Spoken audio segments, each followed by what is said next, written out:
This is Fred Richani of TSC. On this episode, we're going to take a special look at the 2023 Garden State Film Festival, the official international film festival of New Jersey, featuring filmmakers and creators from across the world. Sit back, relax, and enjoy this special look at GSFF. 21 glorious years. This is the 2023 festival. We're here with the executive director, Lauren Concar. Lauren, thank you so much for the time. How's everything going at Asbury Lanes? Everything is fantastic. Today we had over 426 students and teachers here in the Asbury Lanes. We had the Associate Director of the New Jersey Motion Picture and Television Commission here. We had Ron Vidor, award-winning cinematographer, and we had many different set performers here. It was outstanding and amazing. They were doing demos, fight demos, and flying in the air. It was unbelievable, and the kids had such a great time. Absolutely love that. And of course, they say the most wonderful time of the year is the holidays, but I think for filmmakers and creatives like us, it's definitely this time of year. How have you seen this whole thing evolve over the last 21 years, especially with the shift to streaming and the digital age? Oh my gosh. So I've been involved with the Garden State Film Festival from the very beginning when we had VHS tapes and walked through going to DVDs and Blu-rays, and I helped bring it to the digital era. And then in 2020, in just 11 days, we built our own streaming platform, and we were able to execute when the other festivals were pausing and postponing and canceling. So we just keep moving and going, and it's second nature to us at this point. We don't even think about it, but it's amazing when we do stop and realize what a blueprint we have been for other festivals worldwide. And it's really thrilling to know that everyone here, we have tourists that come from all over the place, and this year we have over 235 films from over 23 countries at 9 venues over 4 days. That's absolutely incredible. So logistically, this was a whole lot. So have you slept much lately? No, I took a quick cat nap before coming over here, but no, we just go, and, just wind me up, and then we just keep going until Monday. So we run it like a shoot. We move into Asbury Park in Cranford, and we move out on Monday. Our production office is here, everything is here, and it's like a little army, a little Garden State Film Festival army. With the whole landscape changing with streaming and all that jazz, do you feel like the world's become smaller? Because I would imagine at first, when you first started this festival, it was more kind of local submissions, and nowadays it seems like it's very cultured, very infused, a whole melting pot of filmmakers. So we're very proud to have been international for many decades. So even though it's a Garden State Film Festival, we don't have the word international in our title. We're global in scale. So we love the fact that our filmmakers and fans hop on a plane and hightail it over here to Monmouth County, New Jersey and Union County to watch the films, go to the panels and parties, and it's really fantastic. But like you're saying, in 2020, we were able to present from New Jersey to the world, where normally we're taking outstanding talent around the world and bringing it to New Jersey. But we can't forget our homegrown and local filmmakers. I mean, we exist and we do what we do for our filmmakers and our fans. So without the support of them and our lovely sponsors back here, Brookdale Community College, Monmouth County, we really can't do what we do, and it's a true labor of love. We have over 200 volunteers that are here, that you'll see them throughout the festival. And I just want to say a huge thank you and congratulations to all of them, because they're in this as much as I am. Love that. Much respect to you and all involved. We'll get you out of here on a high note. For anybody looking to make a positive impact in their community, get involved in the film industry, what's the best piece of advice you give them for success? The best piece of advice is try everything. You can't go back in time. So if you're on a shoot, and if you're in school, try every single role just to understand, if you're going to act, figure out and understand what the editor has to do. And, not just try to do everything and ask questions if you don't know something, but also know when to be quiet. Literally, there's something for everyone. If you have any questions, you can email us at info@gsff.org or give us a call, because we answer and we talk to you. Louis Schrar, Politan, creator, director, and writer of Dinner Talk. Hi, Paul Perrina. I'm the executive producer of Dinner Talk. Well, thank you two so much for joining us. Welcome to the Garden State Film Festival. Pretty incredible event. We're here on night one. It is absolutely packed. We're excited to check out your film. Can you tell us a little bit about it and how you came up with the concept? Sure.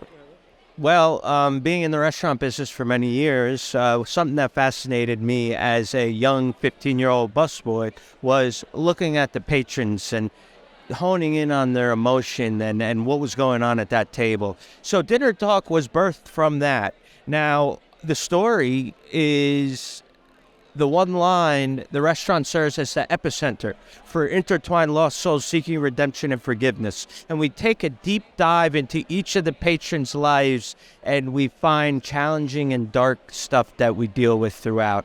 Conceptually, Dinner Talk is unique. We introduce a recipe each show at the opening credits of each episode. So the recipe has a connection to each episode. So, for instance, our TV pilot that we're showing, Oysters Rockefeller, is the beginning recipe. Secretiveness, beauty. Each of the characters, the patrons in this pilot, are hiding something, and there is a secret. So, it just stemmed from watching people. There you go. I'm learning stuff tonight by watching people as a busboy, being fascinated by emotion and a man pounding the table with his wife there. Like, why? What? Her knocking down 5 martinis and giving them the business. What was going on? I wasn't clearing tables. I was watching everybody. But that's what Dinner Talk is. It's going to be White Lotus in the restaurant world. Yeah. That sounds pretty freaking awesome, Andy. And as the old saying goes, you never know what somebody is going through, right? Especially when you're people watching, especially with creatives like us. Like, you can find so much inspiration in real life. So how'd you two link up in the first place? Did you also have a restaurant background? No, I'm from the music and the film background, but Lou and I have been working for over 10 years together, and we were working on a lot of different projects. And this particular project was unique because it's all character-driven. And that's the most important thing, because we want to establish the realities of people's lives, so the authenticity of the acting, the professionalism, the people in their craft is what we were looking for. We tried to shoot the pilot for the end viewer to feel like they're in the restaurant observing what's going on as they're watching it. And that's what our goal was. That was our goal. And I think we reached it. We're just hoping what everybody else feels about it right now. Yeah. Vulnerability, forgiveness, redemption. These are very deep challenges these patrons are dealing with. Murder, sexuality, just infidelity, a lot going on. And it's just fascinating to see where they wind up and how they deal with it. And nobody knows who they are when they walk through those restaurant doors. There isn't a radar that says, watch out, this guy just murdered his wife. There's nothing to tell you that, and that's what's fascinating about the restaurant. So many different walks of life. People coming in after something very traumatic, sitting at the bar having a scotch. No one knows what happened. So that's the fascination of the show, not to mention the recipes each episode. You get in the beginning credits. I always tell people, invest in those 2 minutes. Don't loop it and have just this one introduction to a show.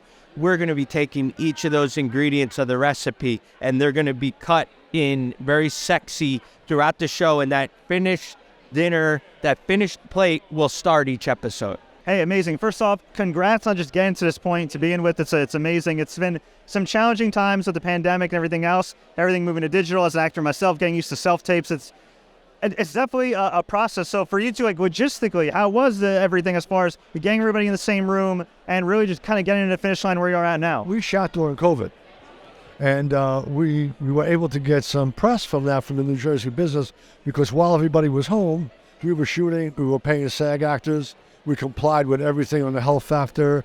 We had people on staff.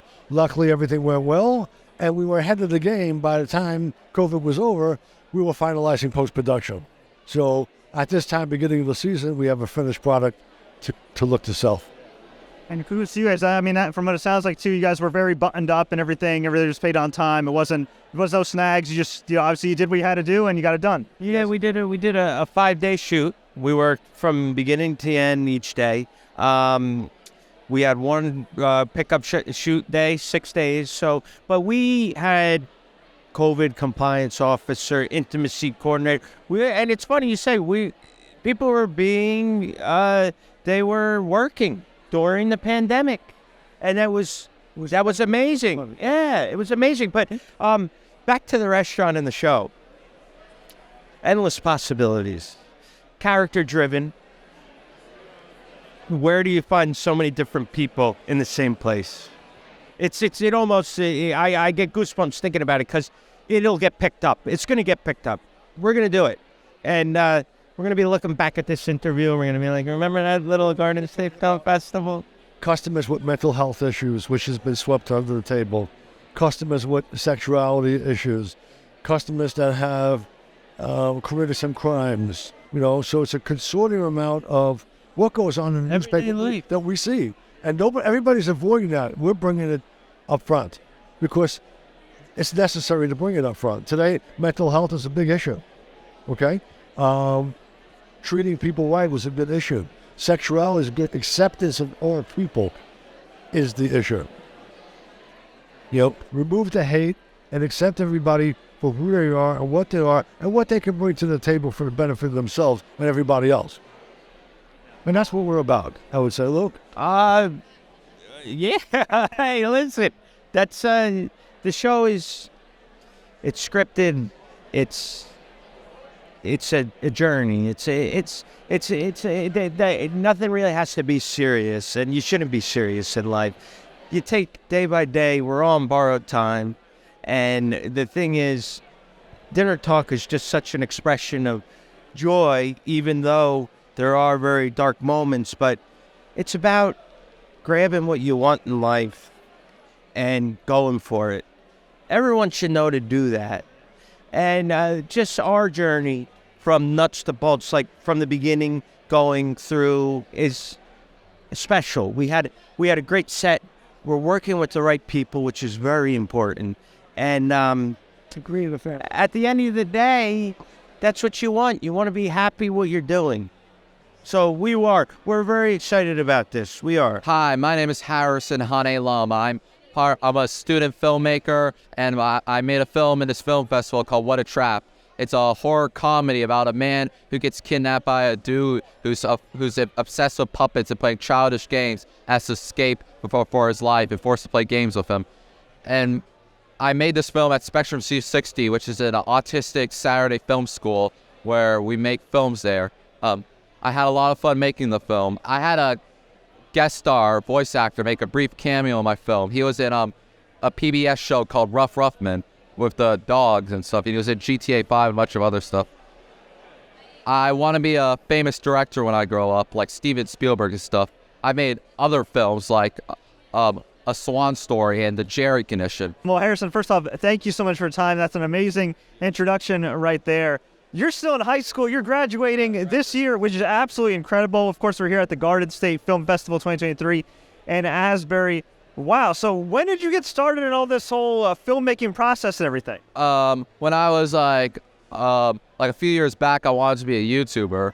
But then I realized I sucked at that. So I thought, hey, I should become a filmmaker and make like cool action films because like I want to make films because like real life, is boring. It's not exciting at all. And movies are really, really exciting. And I could tell many exciting stories if I make films myself. And how'd you come up with a concept for your latest work and everything, which of course is premiering at GSFF? Yeah, you see, originally I was going to make a film called What If Rated R Movies Were Made for Kids? And one of the segments was a Saw one.